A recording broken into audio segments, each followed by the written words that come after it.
Good evening, everyone. I really do appreciate you once again for joining me for another live discipleship discovery. I really do appreciate it. As always, I hope that you had a great week and most of all, that you spent some time with God and reading His Word. Okay. As you already know, we're still in John. And as I told you at the very, very beginning, we were going to take our time with this. Because I do want people to understand what they're reading and again to whet the appetite in order for you to take it on, personally and take this personally and go through that. I'm gonna use the word process, but go through the process of actually reading and getting to know, truly know who your heavenly Father is. Okay. And with that being said, if you notice on the title, it's the will of knowing him is what we're going to focus on tonight. Okay. And again, we're going to be jumping into chapter 7, and I'm going to try my best. I'm going to try my best to make this as condensed as possible, but straight to the point. And hopefully you yourself will go back through, read, and also pick up on the different things that I don't mention. Okay. Because again, I don't want this to be something where you become dependent, if that makes sense. I want you to be able to go through and read and see things for yourself. All right. Because there's gonna there's gonna come a time when people are going to need to know how to read their Bibles. Now, as bad as that may sound when I say how to read, technically in reality, you read it like you read any other book. You just read it. That's what you do.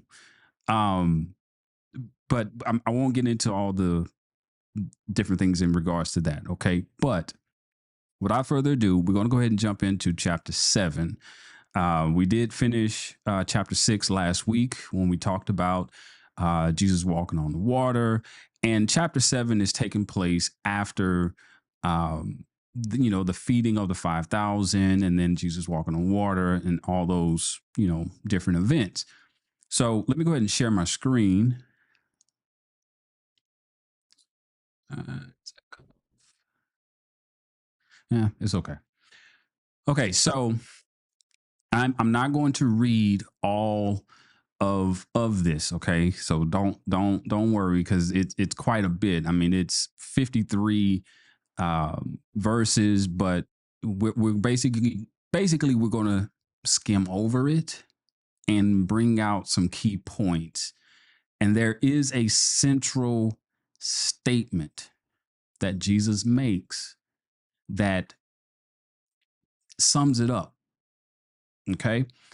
So let's go ahead and start at the very beginning. And I'm going to do, I'm actually going to just do probably start out with first 10 verses. Let's do that.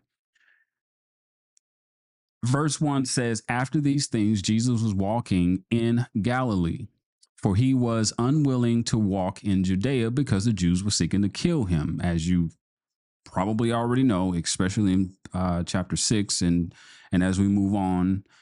Um, Verse 2, "Now the feast of the Jews, the feast of booths, was near. Therefore his brothers said to him, 'Leave here and go into Judea, so that your disciples also may see your works which you are doing. For no one does anything in secret when he himself seeks to be known publicly. If you do these things, show yourself to the world.' For not even his brothers were believing in him. So Jesus said to them, 'My time is not yet here, but your time is always opportune. The world cannot hate you, but it hates me because I testify of it, that its deeds are evil. Go up to the feast yourselves. I do not go up to this feast because my time has not yet fully come.' Having said these things to them, he stayed in Galilee. But when his brothers had gone up to the feast, then he himself also went up, not publicly, but as if in secret. All right. So, a couple of things I want to bring out in just these 10 verses. So, the very first thing is, as you see highlighted on your screen, is where it mentions the feast of booths. Okay. So, another phrase that you may hear as far as this particular feast is concerned, you may hear it called the Feast of Tabernacle. Okay. And this usually takes place around September to October. So, with that kind of timeline, as I mentioned many times before, when you're reading, the authors are putting certain they're writing certain things or naming certain places or mentioning certain places and times or feast or what, so it helps to give you somewhat of a timeline. So based upon knowing in chapter 6 where it mentions that the Passover was near, that lets us know that during that time it was around April or May or so. So chapter 7 is taking place approximately 6 months after, okay, after what happened in chapter 6. Okay. So just as a side note, as far as when you're reading, do pay attention to the things that they are saying because they're saying it for a particular reason. Now, the thing with the Feast of Tabernacle or the Feast of Booth is that during this festival, Israel, they would gather, various luxurious type things, or they would, uh, well, not necessarily luxurious, but they would build different booths in which to live for the span of this particular festival, which it lasted for 7 days. Okay, and these acts were meant to remind them of the time that they spent in the wandering in the desert. Now, the Feast of Tabernacles is the last of the 7 feasts described in the Pentateuch. Okay, so the Pentateuch is pretty much, this subsection of like the Old Testament. Just says the Old Testament. Okay, and it basically starts 4 days after the Day of Atonement. All right, now these different feasts and terms and whatnot that I mentioned, and you can go and read about those and what they did and all of that. Okay. But just again, as a side note, pay attention to when it mentions, whether certain people, certain times or feasts, because that'll help you with a timeline. Okay. Now, the other thing that I want to bring out in this is the fact of this conversation that his brothers are having with him. All right. So his brothers are like, okay, well, if you really want people to get to know who you are and, you want these disciples, hey, go make yourself public. Okay. Now, if you notice that, let me share my screen, where in verse 6, he says, after they say what they said, he says that my time has not yet is not yet here, which is very similar to what he says to his mother back in chapter 2. Okay, so basically Jesus is saying, look, I'm not on your timeline. Hopefully people caught that. God, Jesus, who, he's not on our timeline. He's on his own timeline. Okay, so this whole right now Jesus and all of, no, he's on his own time. Okay. Now, some people may say, okay, well, he says my time is not yet here, but your time is always opportune. And he continues on, and I'm gonna go back to verse 6 and 7. But in verse 8, he says, I do not go up to the feast because my time has not yet fully come. Now, some people may say, okay, well, he's saying he's not coming, but as we will see, he actually does go. Okay. And this is literally showing that, and I'm trying to find the best word to describe what Jesus is technically doing. It's he's showing, yes, that he is a creator. He is not the creator. He's in control. He can do what he wants to. And his brothers, and as we will see later on in the same chapter, they're not on the same page as to knowing who he is and understanding who he is, but also not knowing him in such a way to where is that they can know his timing. Okay. Well, not to get ahead of myself, but we'll get there. So they mentioned to him, hey, if you want people to know, go and, let it be known. Do your hocus pocus, whatever it is that you do, so that people can be drawn to you and all these things. But Jesus is like, my time is not yet come. Okay. Well, he goes on and he says in verse 6 again, is my time is not here, but your time is always opportune. Now, that particular phrase in itself, it's actually saying a whole lot. Okay. And it's basically showing a separation between the creator and his timeline and creation, so to speak. Okay. Those that are of the world. Let me say it that way. Because what we're going to see here in chapter 7 is that there's actually a divide.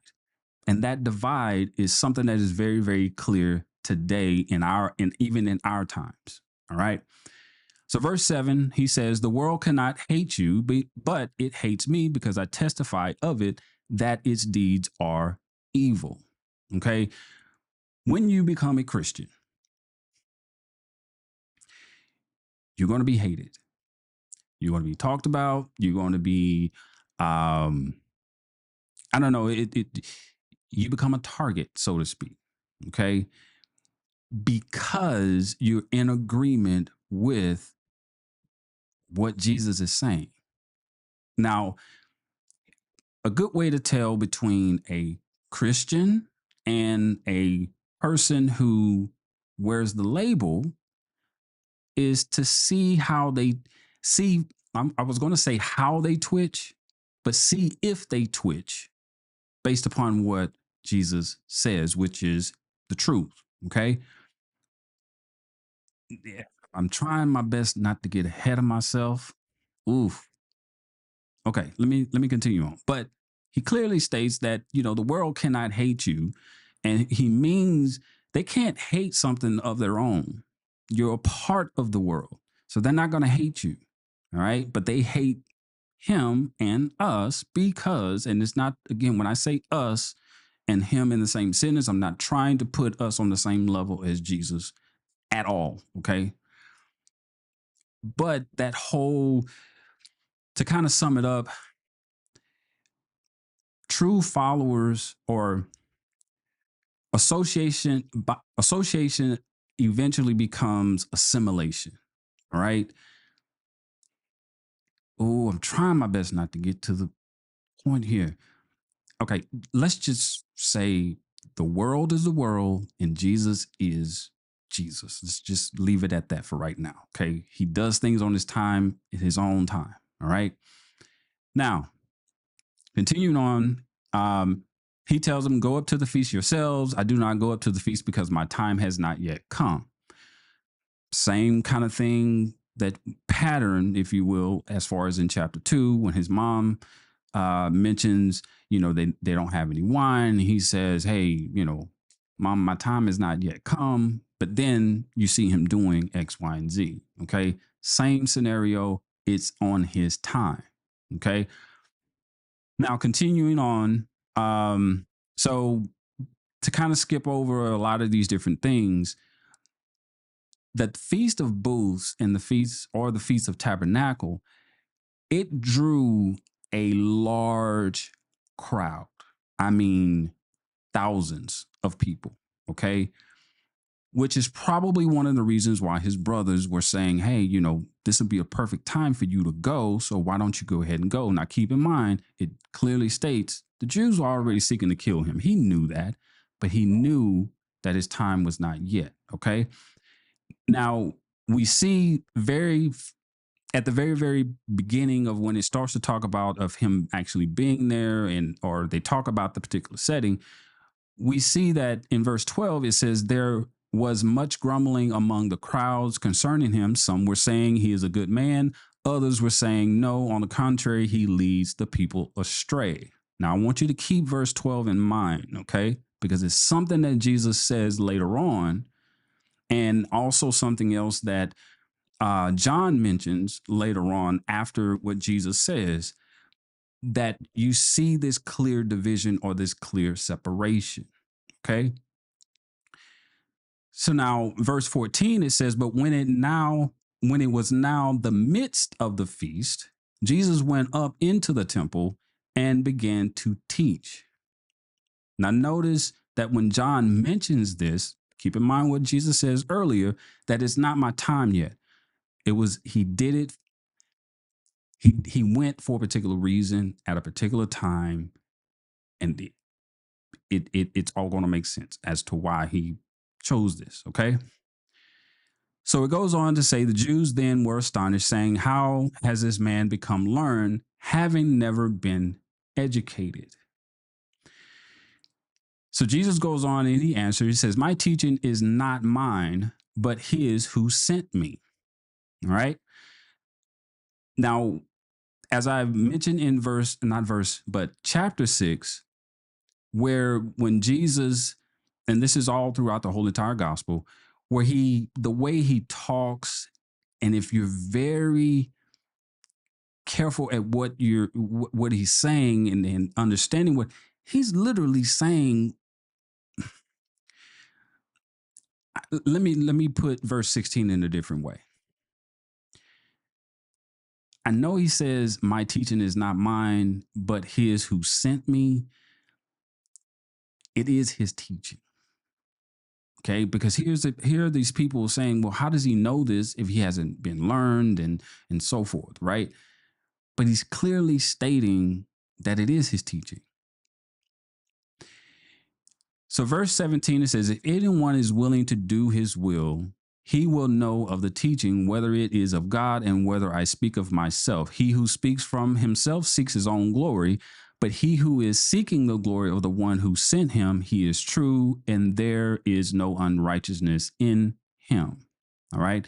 I'm going to skip over this real quick, and we're going to continue on, but we're going to come back to this. All right. Now, once again, the crowd, after Jesus begins to teach and whatnot, they have the audacity to go off and say, hey, he has a demon, and who seeks to kill you? Because he's saying, look, you guys are seeking to kill me. But this particular, I guess these people here, they didn't really know, some of the plans that the powers that be, the plan that they had. Okay, they didn't know anything in regards to that. But the interesting thing is that they call him a demon. Okay,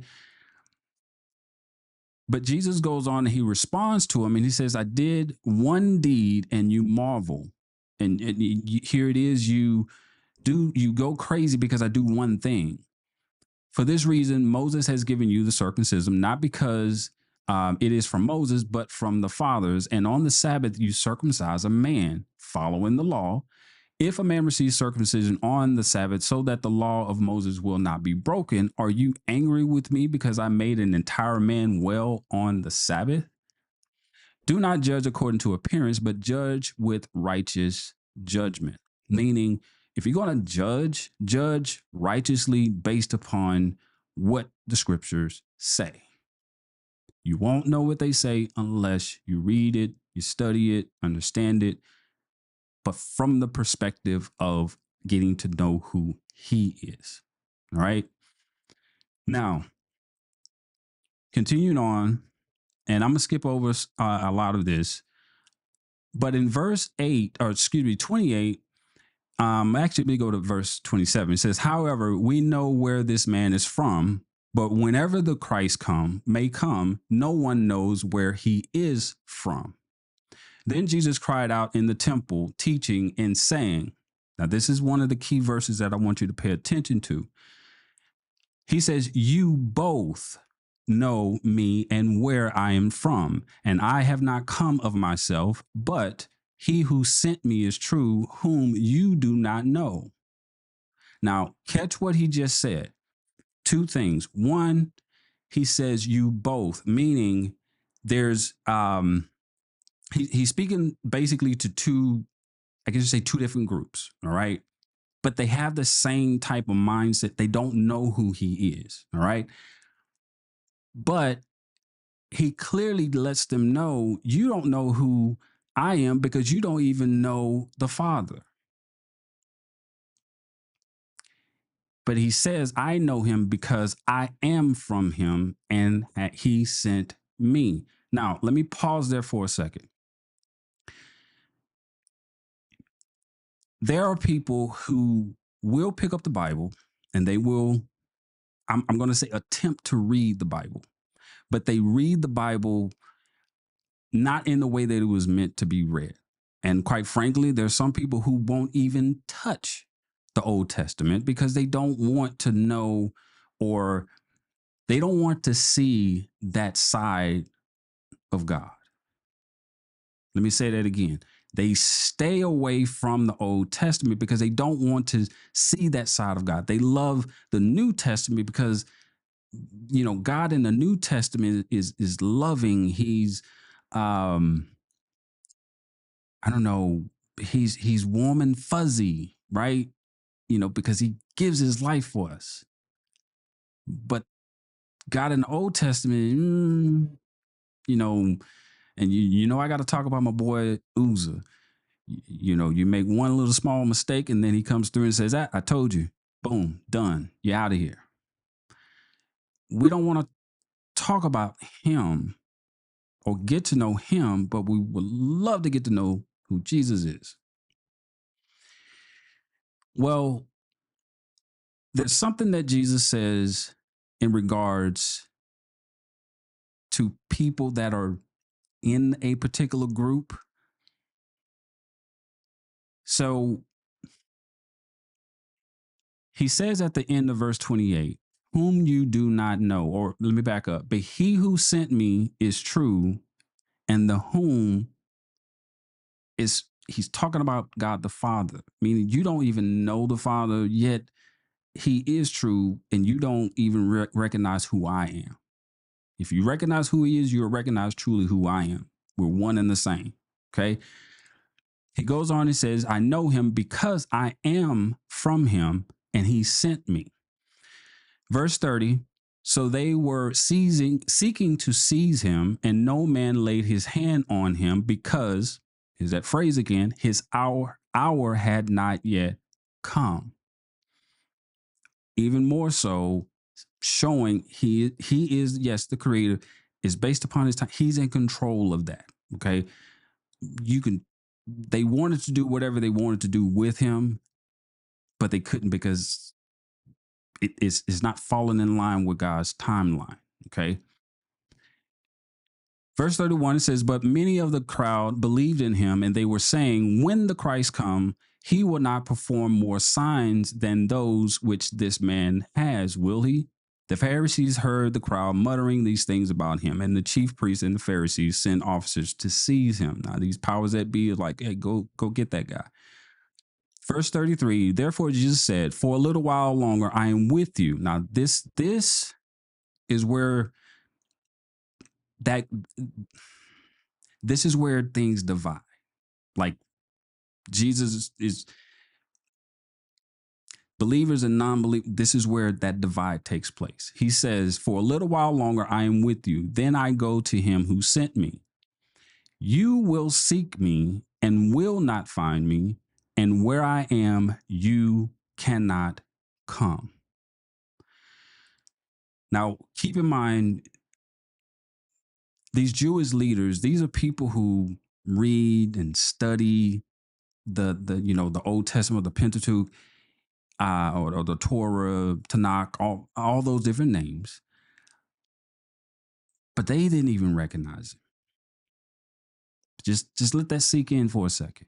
They didn't even recognize it. But he clearly lets them know that where I'm going, you're going to try to seek me, but where I'm going, you can't come. Your thing is sealed. You can't. Okay. But this place of where he's going, ultimately, we know, yes, is going back to the Father, which is the ultimate destination. Okay. But then the Jews comes through and they say to one another, where does this man intend to go? Well, we will not find him. And they go on speaking some other things.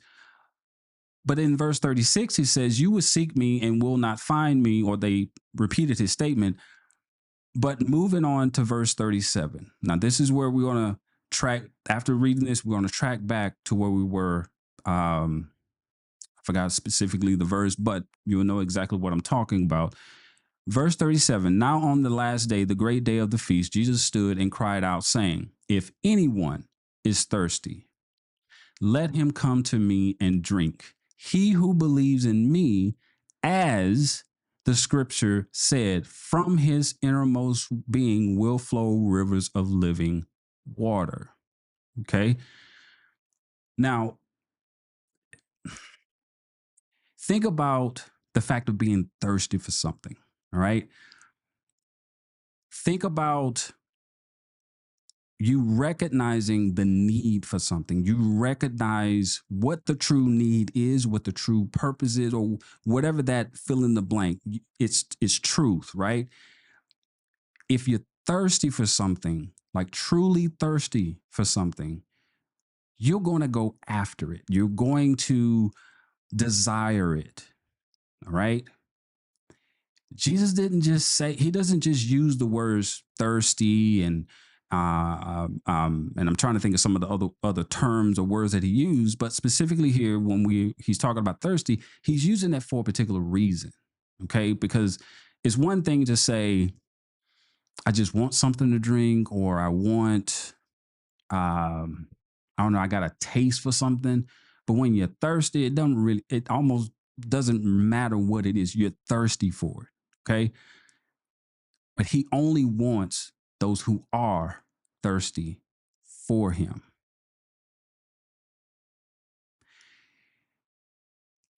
And I am gonna go back as I promised. But this whole entire section, starting with verse 40, is talking about again the division of the people over Jesus. And some of these things that they're going to mention here, as you see on your screen that is highlighted, it should remind you of some of the questions that the Pharisees were asking John the Baptist. Okay. Verse 40, some of the people, therefore, when they heard these words, were saying, this certainly is the prophet, because they asked if John the Baptist was what? The prophet. And then others were saying, this is the Christ. Still others were saying, surely the Christ is not going to come from Galilee, is he? Now, they mentioned three different statements, but you got a category of people who have some kind of thought in regards to the fact of him being a prophet. They got kind of like that feeling, I guess you can call it. But then you got those who are like, yep, that's him. But then you got those that are like, I don't know, because, as verse 32 says, has not the scripture said that the Christ would come from the descendant of David and so forth and so on. But in verse 43, it says, so a division occurred in the crowd because of him. Now, I went through all that to go all the way back to the point. So let me go back to verse 17. Now, this is the part where I was mentioning that, and there are other parts in this that can apply today as a whole. Okay. Verse 17. Well, let me go back to verse 16. He says, my teaching is not mine, but his who sent me. It's God's teaching. Okay. But he says, if anyone is willing to do his will, he will know of the teaching. What Jesus is saying here is this. If you recall, when he did when we read and went over the feeding of the 5,000, when he told them that they were seeking him because of what? Because of what he provided, the physical, the that particular bread. Okay. But Jesus said, don't work for that. Work for what work for the bread that is going to last up into eternity. Okay.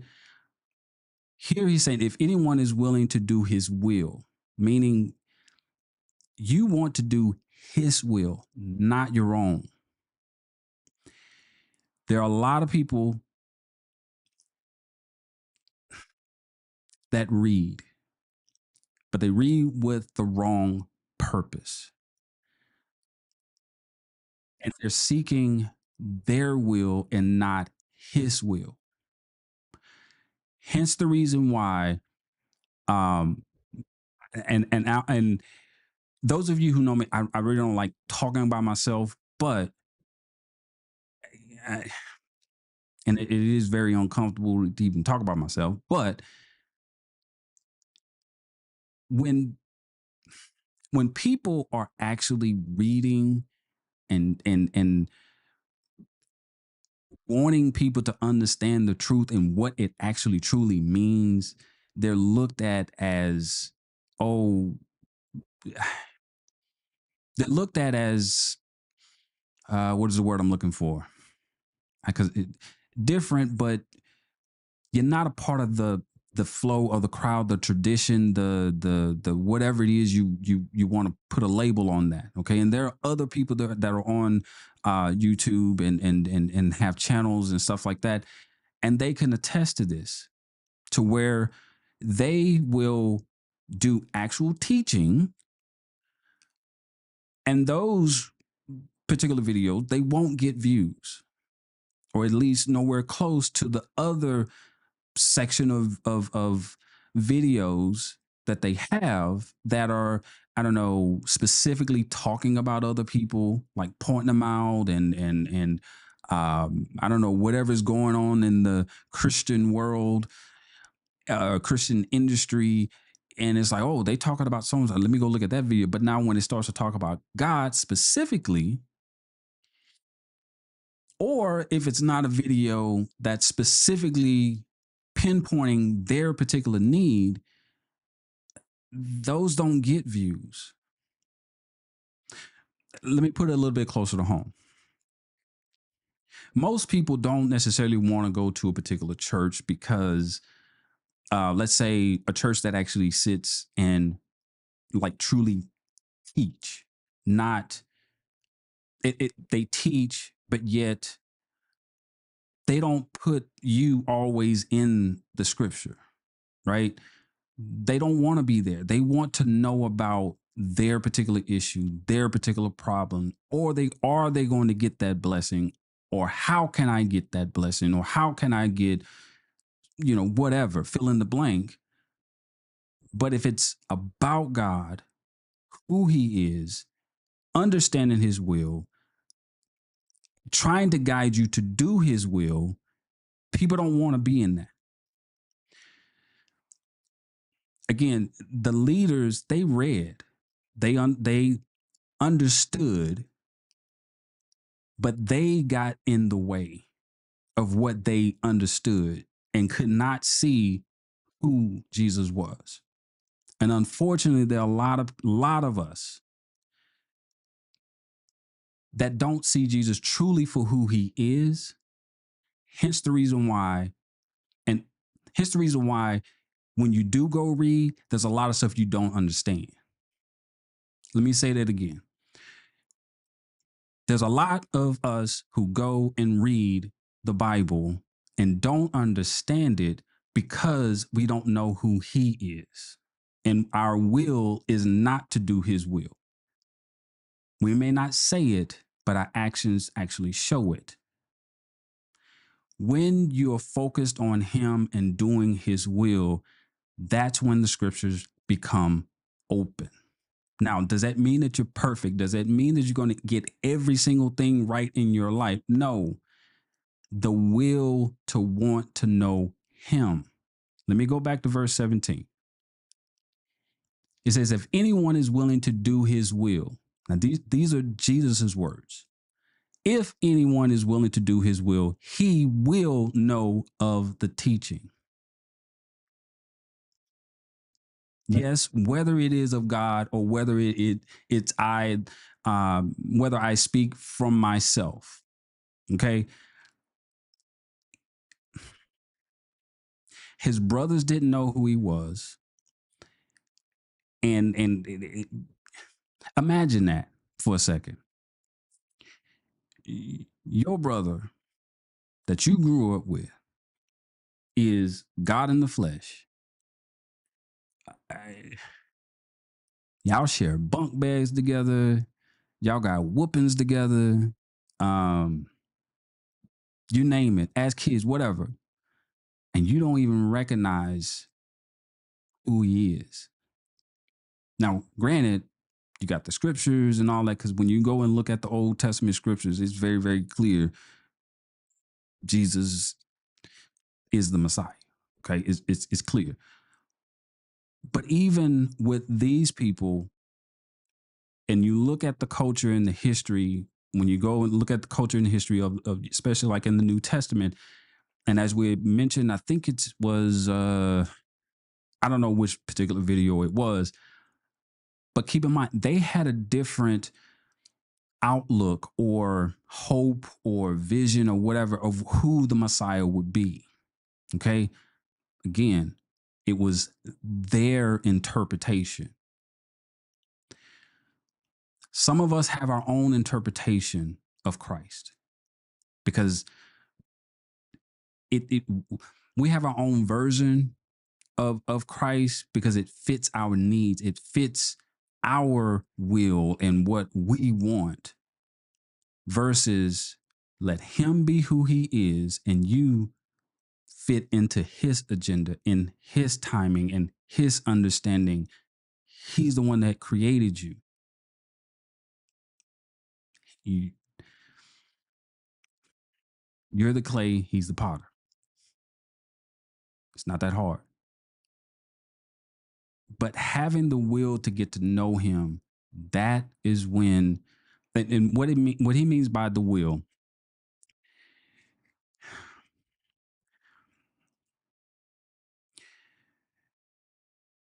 He mentioned earlier when I mentioned earlier in regards to what he meant, what he says, if anyone is what thirsty, okay. Remember when I said recognizing a need, but not just the need, but recognizing what the true need, understanding the true need and the true purpose of why Christ came. That begins that thirst because you then begin to understand the need and yes, how corrupt, how messed up and whatever we are, how not good we are, and understand the need for him. And you want to do his will, which means you would then in turn want to get to know who he is. And then you begin to read the Bible with the purpose of getting to know him, not, hey, what's the formula for X, Y, and Z? But then there's also the thing, kind of like with the Pharisees and the Jewish leaders,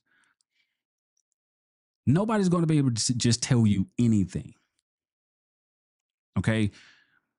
You now, okay, let me put it this way. Let me put it in a way that, Southern people would understand. Now, if you're not Southern and you don't understand this, I don't know, you may find it on Urban Dictionary. Okay. So when you do start that path of really truly wanting to really truly wanting to do God's will and truly want to get to know who he is, to some people, you're gonna be looked at as sedity.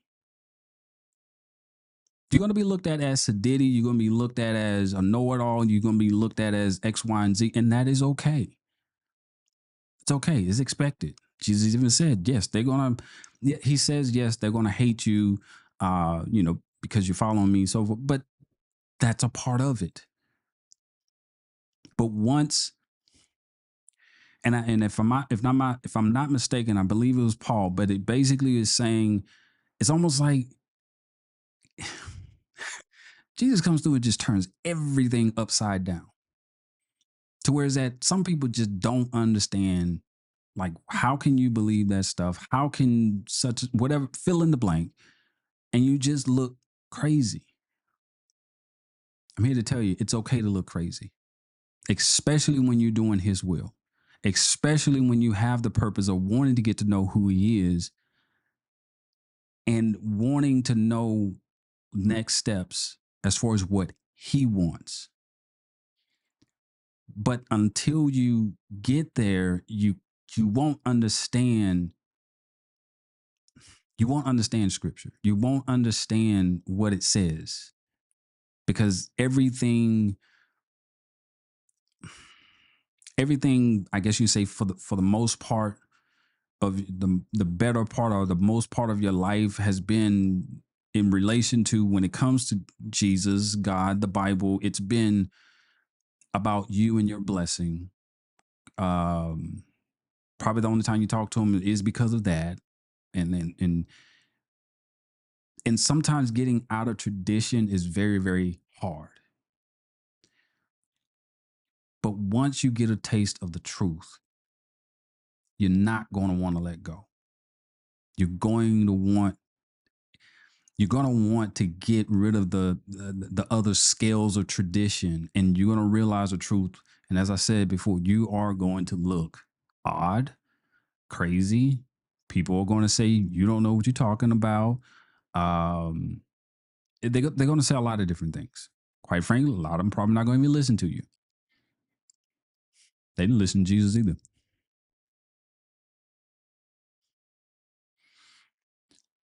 So the whole point of chapter 7,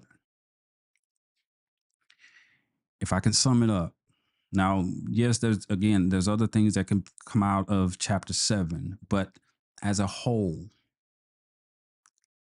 my opinion, my thoughts, my and what I see, verse 17 is the centerpiece. And that is what divides, and what divides even these people that are mentioned, is not having that will, or they're willing to do his will, not their own, but his will. That's what it boils down to.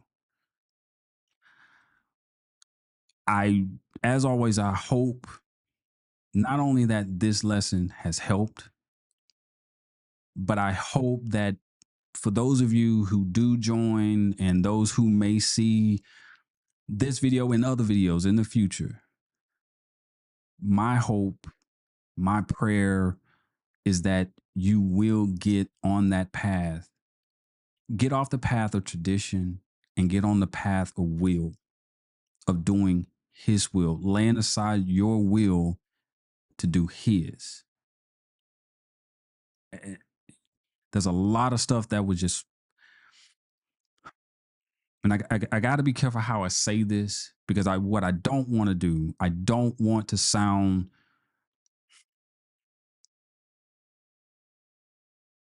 I don't want to sound like a prosperity person, but with the twist, I don't,